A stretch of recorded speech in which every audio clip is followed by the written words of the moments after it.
What triggers thoughts of suicide? Welcome to your Health and Purity Museo. To help us with that discussion, Elmad Regan is our guest, and of course he is a counseling psychologist. It's good to have you to this show tonight. Thank you, Purity. Yes, and allow me to ask you, is it normal to have suicide thoughts? Well, I wouldn't say it's normal to have suicide thoughts because logically speaking, a functioning human being, when I say functioning, I mean somebody that their thoughts, their perception, their judgment, their feelings, their emotions are all in check, then it wouldn't be something normal for somebody to have suicidal thoughts. What could be normal, say for example, is to feel stress or feel overwhelmed. But then now when it tends to gravitate towards being suicidal, then there's a problem. So it's not normal to have suicidal thoughts. Yeah, it's normal to feel fatigued, tired, worn out, you don't want to do nothing. But when it tends to go towards suicidal stuff, there's a problem. So any thought about suicide, when you think about ending your life, then you have to know you have a problem and you need help. Definitely. Okay, so what triggers suicide thoughts? And before you answer that, maybe, what does being suicidal mean? Yes. All right, so I'll start with the last question. What does being suicidal mean? So being suicidal is an attempt to take one's life, and you see, it's a whole cycle. Just also cap up the second question, because somebody does not just wake up and say, I'm going to commit suicide tomorrow, and that's it. There is, first of all, what you call pre-contemplation. This person thinks about it as, by there I could commit suicide because whatever I'm going through is not easy to handle or to manage for that reason. So after the pre-contemplation, they go ahead now to contemplate. They go ahead and think of the place, the time, the method they'll use, and all these dynamics. Then from the contemplation, they now go ahead to do the actual planning. Say, for example, they want to use a rope, they'll acquire a rope. Say they want to do it via a gun, they'll acquire a gun. Say they want to drown, they look for a water body and go ahead and execute their ideation of suicide. And then there's, of course, the final act that is now the suicide itself. Yeah. So suicide in itself, it's an idea that comes to somebody's mind intentionally because you're feeling I have this burden, I have this overwhelm that I want to take away from my life, and the only easy way out for me is to take my own life. Yes. And you're saying that when you are stressed, you don't have to be suicidal. So what triggers suicide if it's not stress? Maybe is it some level of stress or depression that, is it, and you said that it's intentional. Can you clarify on that? Right. Yeah. So when I say it's intentional, it's because you have thought about it for a while. Yeah, and you see, you don't just do things because you want to do things. Say, for example, the moment you leave your house in the morning, there's an agenda that you want to achieve for that day. You don't just leave, I'm going, to town, or I'm going to meet a friend without an agenda. So same with suicide. Somebody has to be intentional about it, because by and large, the suicidal thoughts, they are triggered by, of course, stress and depression.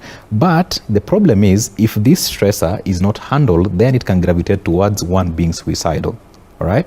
So in as much as stress may lead one to be suicidal, but it's the question of how is the stress handled and managed, because different people handle stress differently. All right. What I perceive as dangerous could be different from what you perceive as dangerous. That's why I'm saying it's intentional, because it varies from person to person. So in as much as stress and other things like depression, which we're going to discuss further, gravitate, or rather increase the rates of one being suicidal are there.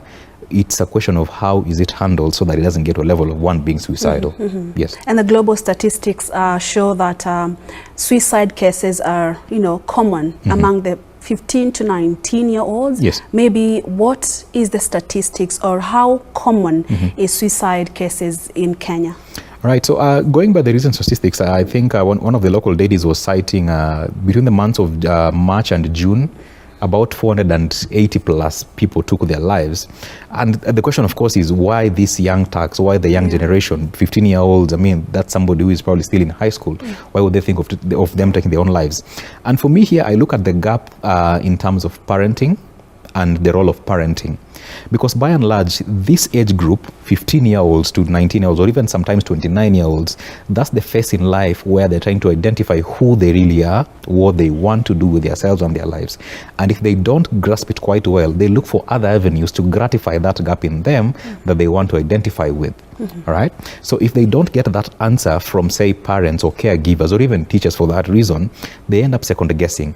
So whom can I get this guidance or this assistance to know who I am from? So they'll resort to media, some to violence, some to crime, some to sexual, dangerous sexual escapades, just to fit in and get to know their true identity.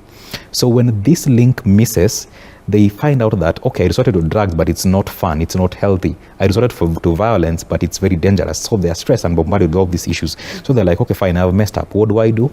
Take a rope, hang myself. Because if I tell anyone that I have this problem, most probably they'll judge me or they'll see me in this or that way. Right. And that explains why that age bracket is more likely to commit suicide as a result of the problems they go through. And you mentioned parenting as a bigger, yes, challenge in the country or globally right now. But most people will say, we'll talk of peer pressure, social media. Maybe let's talk about what are the triggers, what can really make someone to think about ending their life. Yeah. All right, so it's true that there are also other variables like the social media, the peers and friends and colleagues and all these things. Yeah? And it's true that society has a part to play. Now, still in reference to the young people, I'd still insist on the role of parenting, because that's the core. Whenever a child is born, the first point of contact they have with is their parents or their caregivers. Whenever they are not home, they started schooling, the next parent they know is the teacher. And so it is assumed by most parents that teachers will teach them something about their mental health. The teachers will assume that that's the role of the parent. So there's a disconnect. So this young person is left in some sort of catch-22 situation. Do I listen to my parents? Do I listen to my teachers? And that brings a whole lot of conflict for this young person. So for me, really, the gap and where we need to focus attention more is on matters parenting. Notwithstanding the other issues that will, increase one's chances of being suicidal or rather take their own lives, like things like social media and just the social pressure and the culture to fit in. That because person XYZ has this type of car, I need to also match up and get it, not knowing what they went through to get that car. All right? So in as much as these other variables exist, I'll still insist on the core, that is parenting. Because the larger group that is actually affected is the teenagers, 15 to 19. Yes. So we have suicide, attempted suicide, parasuicide. Do these three mean the same? Do they have the same traits, or one leads to the other? Okay. Yeah, so they are different. As I mentioned, suicide in itself is the intentional act of taking one's own life as a result of a perceived difficulty in your life, all right?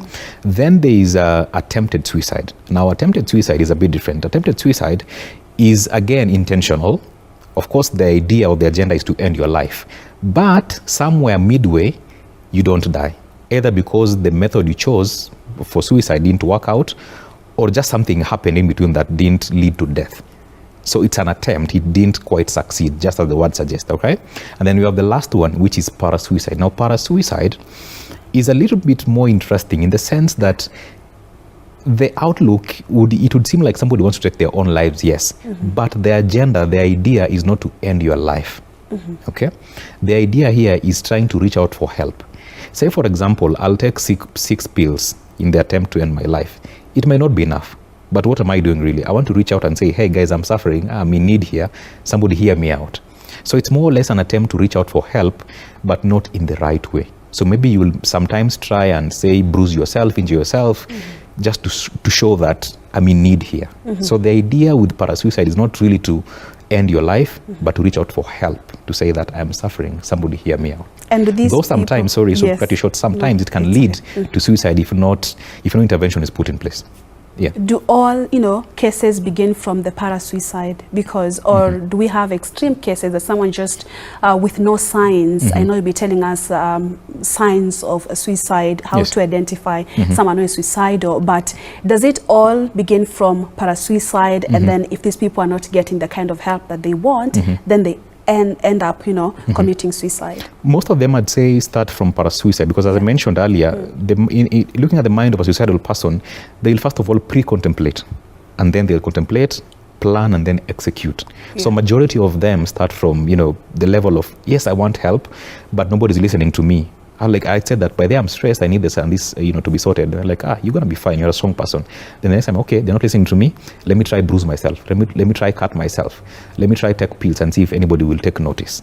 Yes. So are these people who are suicidal, can they be identified? Do we have signs and symptoms? How are you able to tell that, this person, if not helped, then they may end up doing something not so good to to themselves? True. So for some people, they'll show signs that they're suicidal. Some will not be very clear. You might confuse them actually for a mental health disorder. Yeah. But generally, if somebody openly speaks about death repeatedly, it's a cause for alarm, because it's not normal. Fine, we have death in our lives and it's there, it's a fact. But if somebody repeatedly speaks about it time and again, then it could be a point of concern. Number two, if this person all of a sudden starts becoming so withdrawn from society, from activities, from friends, it's a cause for alarm. Say, for example, you want to call them out for dinner or for coffee or for something. They're like, oh, I'm busy, there's something I'm working on. Even that they're free, they're not really doing nothing, but they're just like, I'm busy, I'm working on something. Could be a sign. Some people will go ahead and do posts on social media about death, or give very interesting quotes surrounding death and the concept of death repeatedly. And if you keenly notice or check, they are always at intervals that are specific. Say if they post at 6 a.m, it's always around that time that they post. All right. Some people will go ahead and give away prized material possession. Say, for example, somebody had this huge parcel of land and they decide, I'm going to give my total lead out. For no good reason, really. They're not terminally ill that they're going to die the next day, but they just decide, I'm going to give away my car, going to give away my title deed. Not that there's anything wrong with that, but just from nowhere, they want to give out, whatever they own, because they feel, there's nothing left for me. So it's better I give whatever I have and go. Eating habits are equally affected. Some people either will not eat well, some will indulge in eating, what we call binge eating. Some will have sleep disorders or disturbed sleep patterns. Either they sleep very little or they sleep too much. Yeah, so looking at these signs combined, you could say that this person actually needs help, or I guess they could be having suicidal thoughts, or and lately we've been seeing people, they take the lives of their loved ones and end up committing suicide as well. Where do we categorize this? And it's really becoming common, especially in the country. What could be the possible cause for, taking someone else's life and then you also end up taking your own life as well? What kind of suicide is this in the first place? All right. Yeah. So this is a very interesting one, because say, for example, you have some disagreement with somebody and you decide, I'm going to end their lives. Some of these people use it as an avenue to take their lives. They'll spark up an argument, kill the other person, then also end their life, just to justify why they had to take their lives. All right. So they'll use this other person as the scapegoat for the problem and then end up taking their own lives. All right. So it's a bit tricky, honestly, sometimes to understand, because if only we could try get in their minds and understand what really happened, it could be easy. But then they are then dead, so we can only be left guessing or point links that these people had a disagreement or they had some sort of commotion among them. And so one of them decided, I'm going to shoot the other person or kill the other person. Then, because I feel I have nothing left, I'll also take my life. Some still, they don't really intend to commit suicide, but because of the guilt that comes with killing the other person, they're like, what, there's nothing left for me, let me also follow suit. Yeah. And how do we help a suicidal person, prevention at a personal level? If you feel stressed, at what point are you able to recognize if I don't seek help here, then I may end up with these thoughts, and combine that with how do we help people who show signs and symptoms of suicide? All right. Yeah. So from the get-go, when we seek to help people, rather when you want to help yourself, should be having stressors that really weigh you down. It's very important to be open about it. Open up to somebody. Say, if you are married, open up to your colleague, or rather to your spouse if you feel comfortable with them. If not, I'm sure we all have a friend or two who can listen to us. Now, the idea behind opening up is so that the other person is in the know, so that they'll always check on you. Because a suicidal person thinks that nobody cares about them, nobody wants to listen to what they say, nobody checks up on them, so they'll say, okay, they'll conclude that fine, I'm alone in this boat and I'm fighting this alone. So I'll insist much on the idea of opening up as much as you can whenever you have a problem, be it at the workplace, speak with your HR manager. If it's at home, speak to your dad, mom, your spouse, your children, speak to them, let them know. If it's at, say, a religious setting, in the church, in the mosque, in the temple, whichever place, there are those religious leaders who are there to at least see you through the process. Don't die with it alone. Now, to help our brothers and sisters who are maybe suicidal, what we can do is what we call in counseling, giving them unconditional positive regard. That means you take them as they are. All right, because they need assistance, they need help, and the moment you take them as they are, they'll open up more and they'll embrace the idea of being assisted, because they want to be listened to. They want empathy, not really sympathy, because the moment you be sympathetic, they're like, okay, fine, so what next after that? All right, so be open to them, to the idea of counseling, and let them know the essence. But still, there's caution here. In as much as you want to be free and open with them and accept them as they are, also don't overdo it so much. Otherwise, they'll feel like I'm burdensome, I'm this way person that I'm not going to be assisted very easily. So try strike a balance. Yes, work with them, but also give them some time to also stabilize. Don't leave them just hanging by themselves. Okay. Yeah. And as a society, to prevent cases of suicide and people taking their lives, you said there is a role we need to play. Maybe you can emphasize on this as we wind up. Yeah, sure. Yeah. So for me, I think we can start from the very basic units of the society, that is the family. Let it start from the home. The moment a child is born and they start, to learn how to, go about their lives, it should be more deliberate from the parents' end to speak to their child about whatever problems or issues they have right from home. When they transition to school, it should be the same. Whenever they're going to their religious settings or meetings, it should be the same. Whenever they're in the workplace or other, in their businesses, it should be the same. Whenever they are in, say, their social spheres, maybe watching soccer, maybe, just hanging out, having a drink or two, let it be commonplace to speak about issues that affect the mental health. Because unfortunately, most mental health issues, if not sorted, most of them end up in either suicide or extreme cases of depression. So the more we're deliberate about speaking about the scourge of suicide in our social life, the better it is. Yes. Okay, thank you so much. I think we have to wind up, but thank you for this conversation. Of course, the world is marking the Suicide Prevention Awareness Week, and it was important to have this. But most importantly, you said speak out. Definitely. Elmad Regan, thank you so much. It's always great having you here. Pleasure. Thank you. That's all the time we had for Your Health. Thank you so much for watching. I'm Purity Museo. I'll see you again next week for yet another episode of Your Health. For now, we leave you with the tips on suicide prevention. Stay safe.